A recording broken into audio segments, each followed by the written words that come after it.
Hello friends, എല്ലാ കൂട്ടുകാർക്കും പുതിയൊരു റിവ്യൂയിലേക്ക് സ്വാഗതം. അങ്ങനെ സുമിത്ര ആകെ വിഷമിച്ച് കരഞ്ഞിരിക്കുകയാണ്. താൻ സ്നേഹിച്ച പ്രിയപ്പെട്ടവരൊക്കെ തന്നെ വിട്ടുപോയി എന്ന് സുമിത്രയ്ക്ക് മനസ്സിലാവുകയാണ്. അങ്ങനെ രോഹിത്തിൻ്റെ മരണം ഇന്നലെ നമ്മുടെ പൂജയുടെ വായിൽ തന്നെ അറിഞ്ഞ സുമിത്ര ആകെ ഞെട്ടിക്കരയുവാണ്.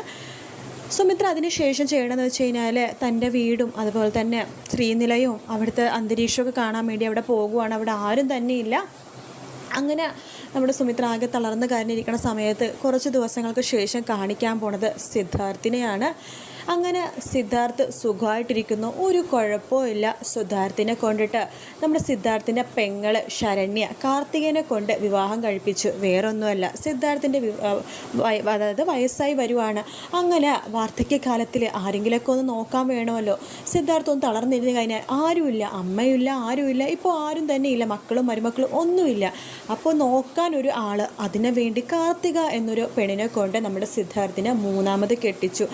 അങ്ങനെ സിദ്ധാർത്ഥിൻ്റെ ജീവിതം അങ്ങനെ പോകുന്നു. അതിനുശേഷമാണ് സുമിത്ര പതുക്കെ ഓരോരുത്തരുടെ ജീവിതം എങ്ങനെയാണ് എന്തൊക്കെയാണ് എന്നറിയാൻ പോണത്.